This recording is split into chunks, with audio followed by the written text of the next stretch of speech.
We're in chapter 7, and what I thought what I'd do tonight is just read sections at a time and then make a few comments and try to knock out chapters 7 and 8.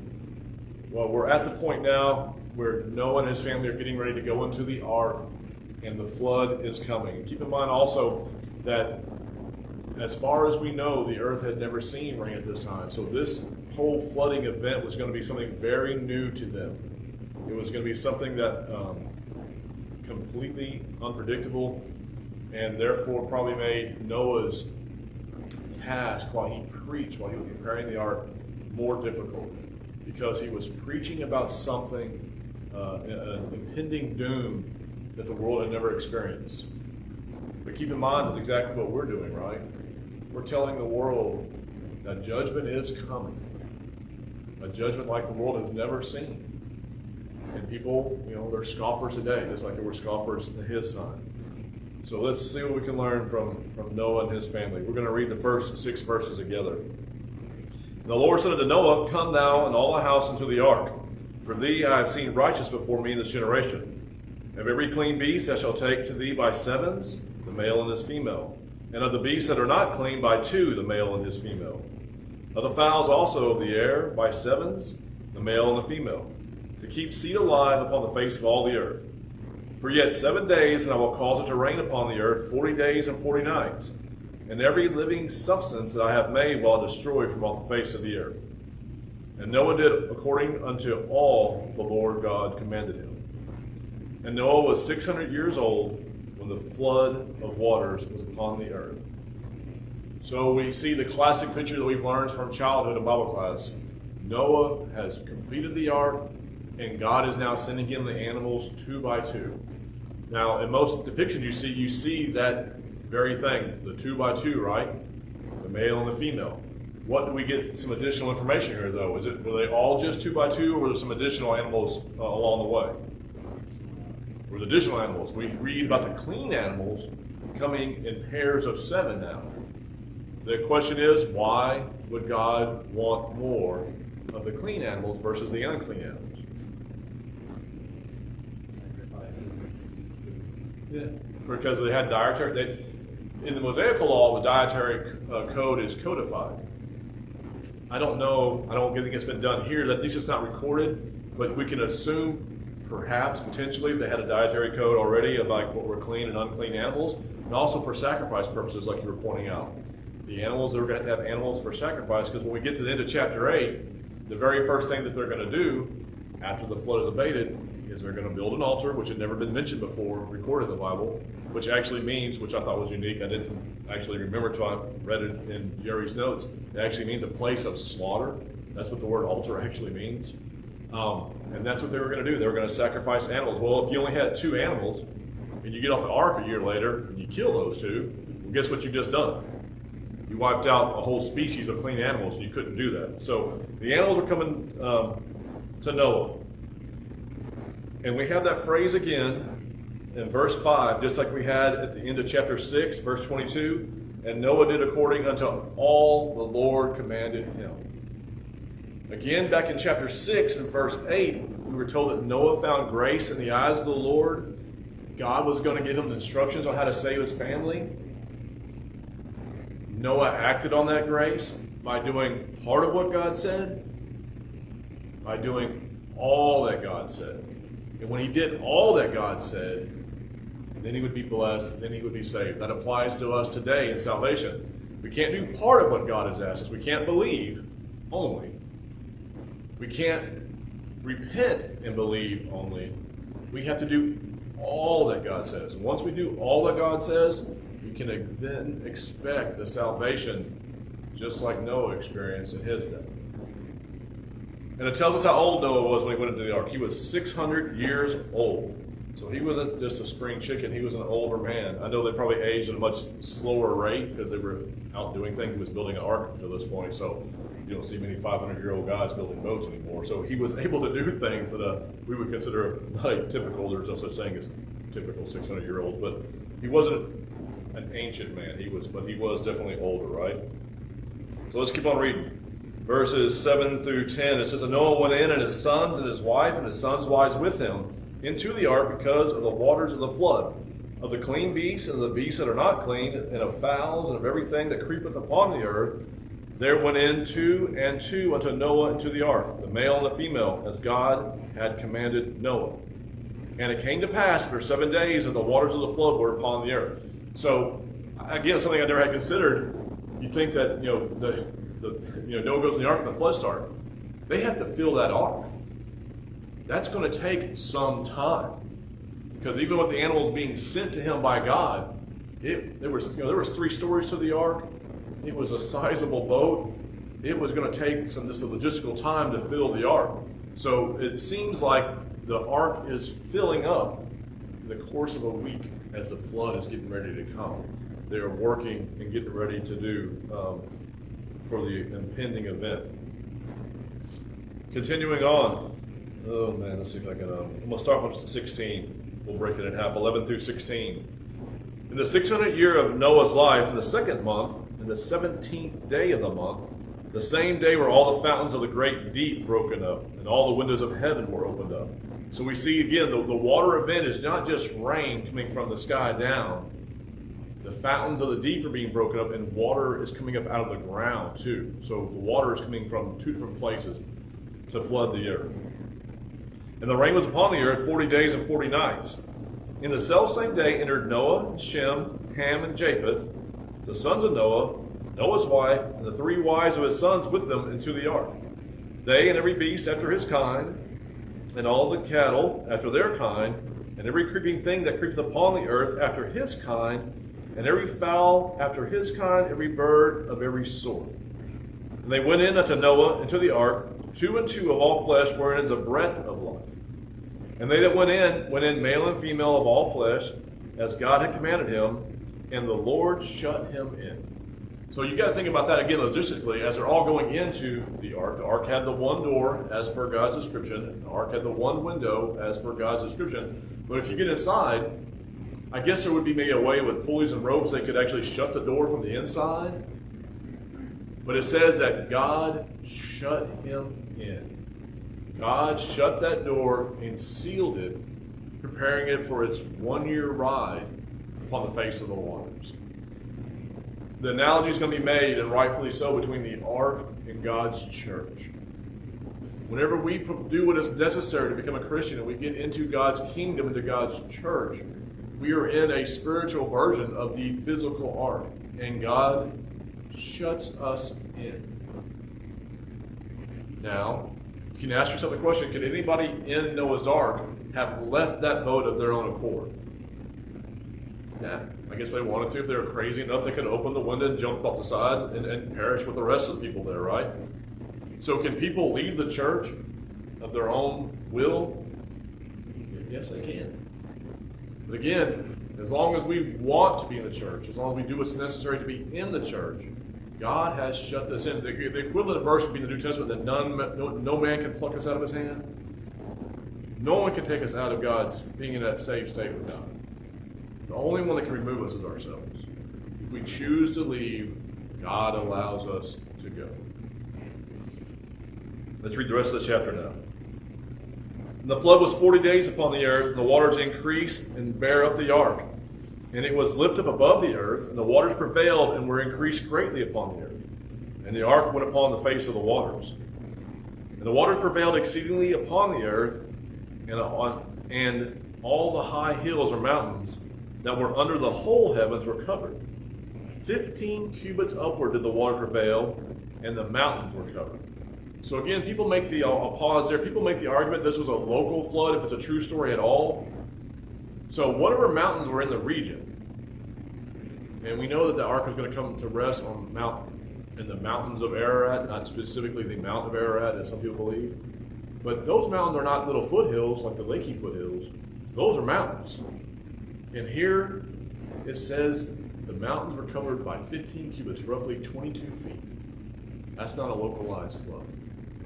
Also, we'll get into how long the flood waters were upon the face of the earth. About a year. That was not a localized flood. That was a flood that covered the whole earth. And as God pointed out, the intent of the flood was to snuff out not just all life. I had people ask me if they could kill all life, but he does say in one part all life, but then he clarifies it by says, all life in whom the breath was in their nostrils. So you're talking about land-living creatures are wiped out here. God intended the flood was to destroy all of that. But again, not a localized flood, 15 cubits above the tallest mountain, or roughly 20 some odd feet above the tallest mountains. And all flesh died that moved upon the earth, both of the fowl, and of cattle, and of beasts, and of every creeping thing that creepeth upon the earth, and every man. That's verse 21. And here's the verse I referenced. All in whose nostrils was the breath of life, and all that was in the dry land died. And every living substance was destroyed which is upon the face of the ground, both man and cattle, and of the creeping things and fowl of heaven, they were destroyed from the earth. And Noah only remained alive, and they that were with him in the ark. And the waters prevailed upon the earth 150 days. Now we're going to read here in chapter 8. Let me check my time real quick. We're doing good. We're going to go to chapter 8. Here it says the flood waters prevailed for 150 days. We're going to get into chapter 8. We're going to do a little bit of math there. We're going to find out that when the flood waters dried up, it was a year and 10 days. So the flood waters, it rained and the fountains of the deep broke up in 40 days, 40 nights. The rain ceased. The floods, the fountains of the deep were stopped. The floodwaters prevailed for 150 days and then began to dry. It finally, by the time, when we get into chapter 8, we'll actually see that there's actually Noah being cautious, where he sends up a raven, he sends up a dove, the dove comes back because she couldn't find a place to rest her feet. 7 days later, he sends her out again. She comes back, she's got the olive branch. He waits another 7 days and sends her out, and she doesn't come back. I think he then waits another 7 days. So he waits a period of time to say it's completely safe to go outside. And then they were able to open the door from the inside of the ark to exit the ark. But they were in that boat over a year as the world around them perished. A couple of things here at the end of chapter 7 I wanted to point out. Again, we talked about for sure it was a worldwide flood. It covered the tallest mountain by 20 some odd feet. It was not a local flood. We talked about how long the water upon the face of the earth. It took over a year to dry up. That is not a localized flood. Even the worst floods we see locally, within a matter of weeks, maybe months, it's extreme. The waters will be abated and people can kind of go back into their homes where they've been destroyed. A year before people could exit the boat. So again, not a local flood only. Jerry's notes pointed out something that I thought was very interesting. People who do population studies about how people reproduce and how much population there would have been, their estimates, a conservative estimate, that at the time that Noah flood came around, there was over 1 billion people on the face of the earth. Because Noah's flood, let me see here if I got this right. He was born in 1056. He was 600 years old, so it would have been 1656 that he went into the ark. So the earth had been in existence over 1,500 years. There would have been over 1 billion people. So after that event, and it knocked it back down to 8, the earth didn't hit 1 billion people again to the early 1800s. That's how long it took, I guess because of plagues and whatnot, the earth to get back to that 1 billion or so people. And we got to 2 billion in the early 1900s, about 1930 or so they estimate. And since that time, with the last census or the last estimates was around 7 billion. It's been about every 10 to 15 years we're clicking off another 1 billion people. So the earth is growing population rate exponentially right now. But again, sometimes we have we hesitate, or we think looking back that it was only a handful of people, a tribal colony when this flood came. No, there was 1 billion people or so on earth when this happened. It was a cataclysmic event where God couldn't tolerate what he saw anymore and said it has to stop. Again, we already talked about the analogy, and rightfully so, between the ark and the church.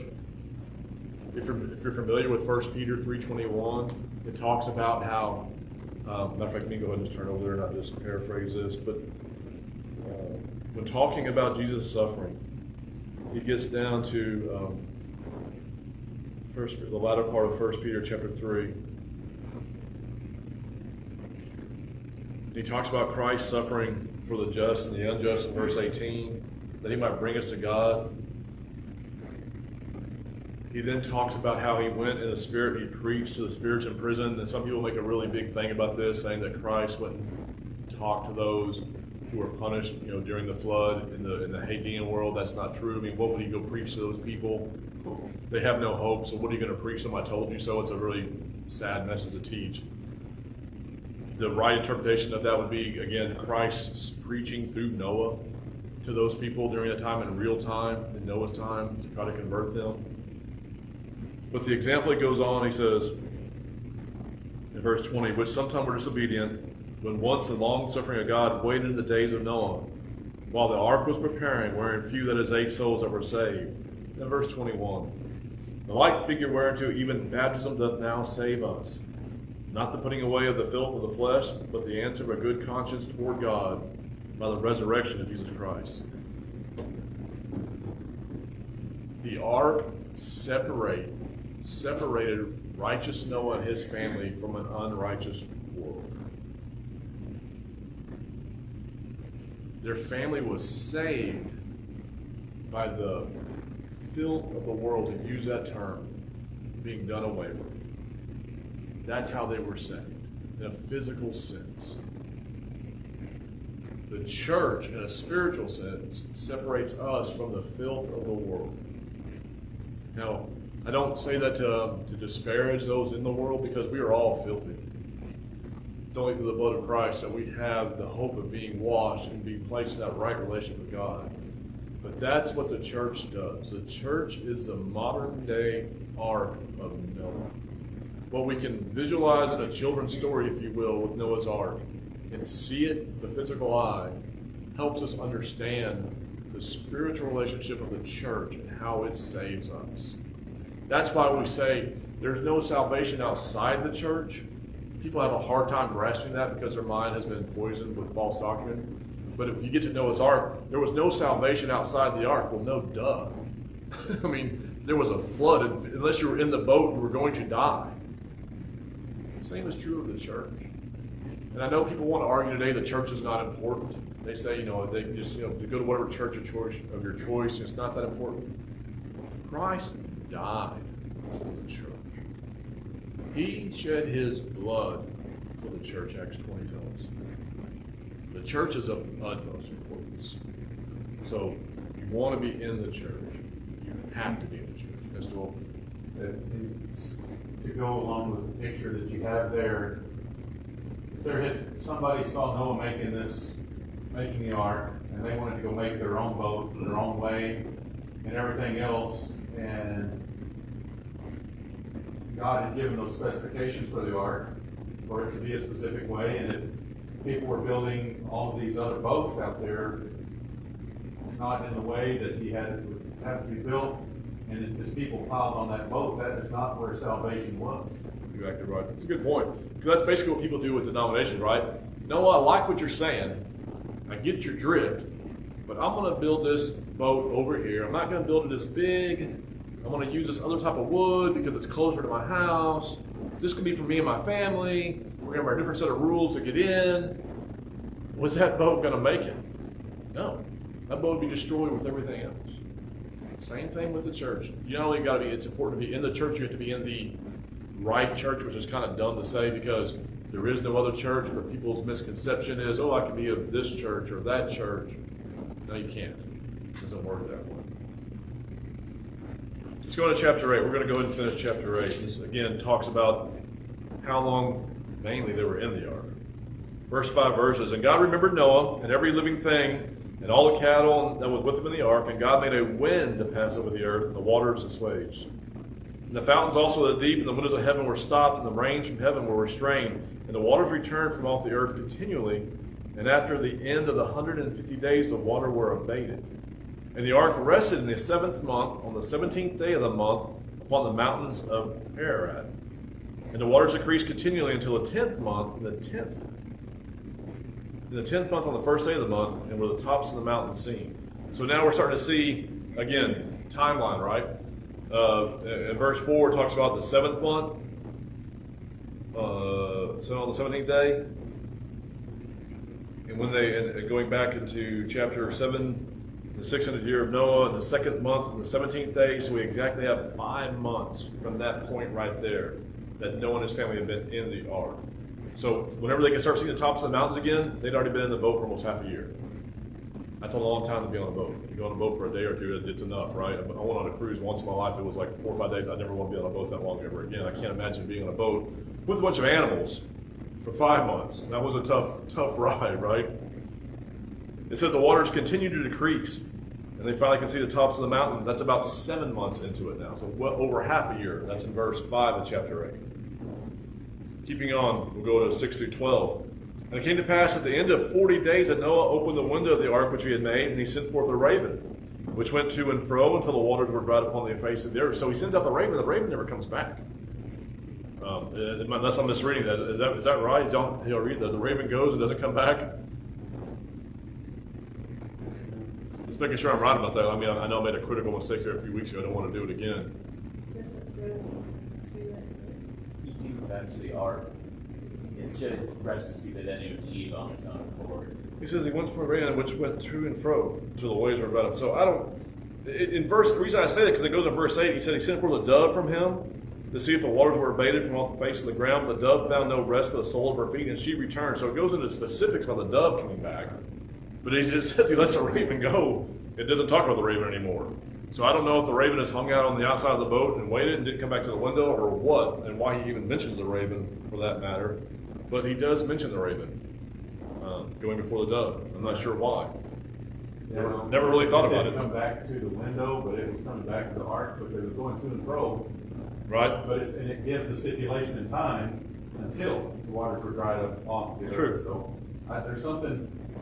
I've never thought about it much, but there's something. I don't know why. There's something there that I'm not quite maybe understanding. But then he sends out the dove. The dove flies around. The dove comes back because she can't find a place to land. So it does give us that information there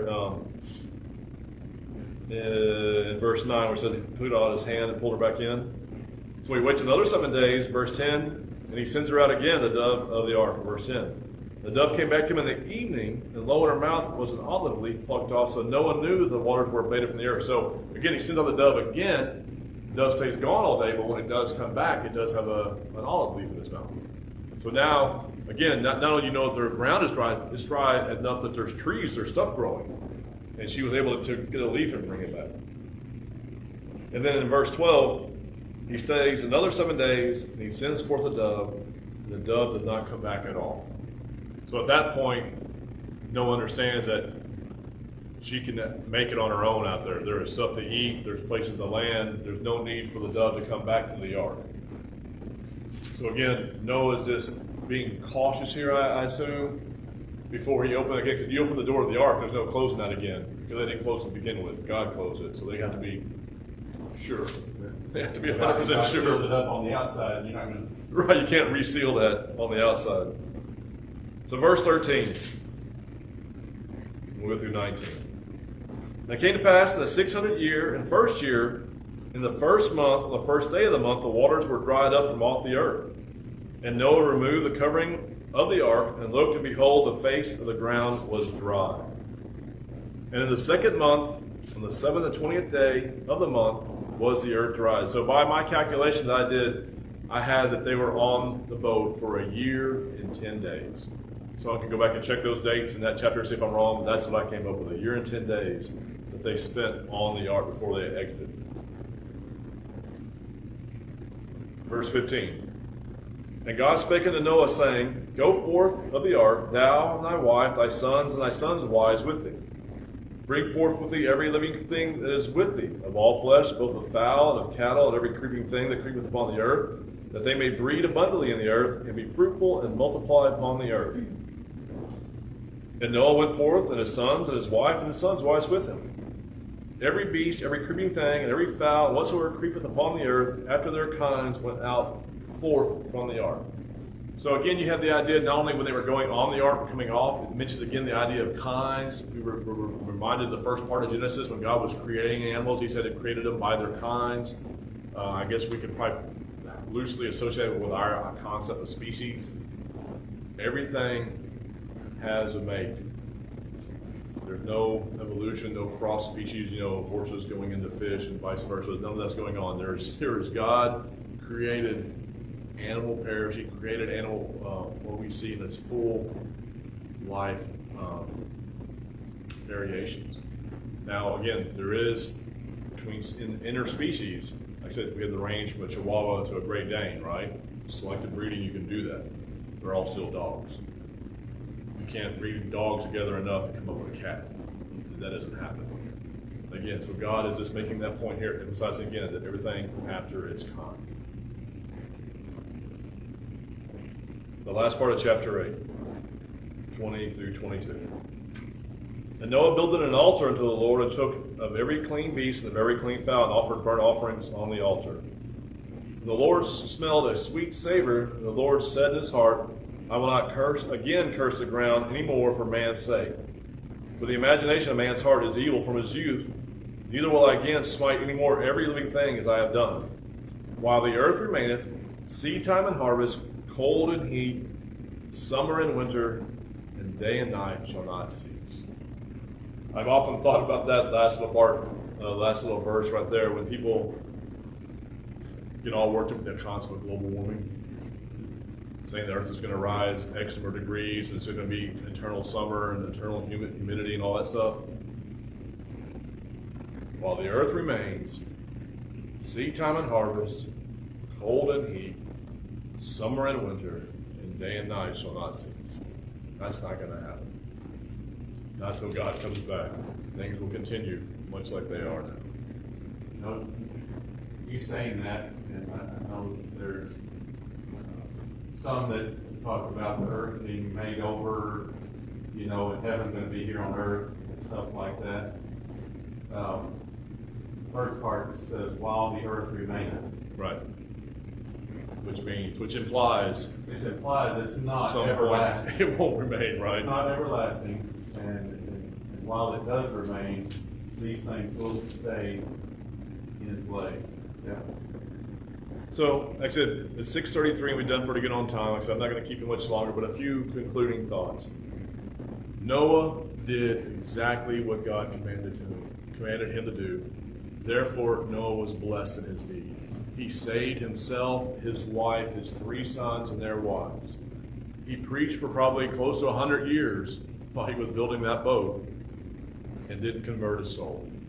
We can take lessons out. Again, it's not our job for the increase. God gives that. It's our job to sow the seed. It's our job to preach. It's our job not to be discouraged if we don't see the results of our preaching.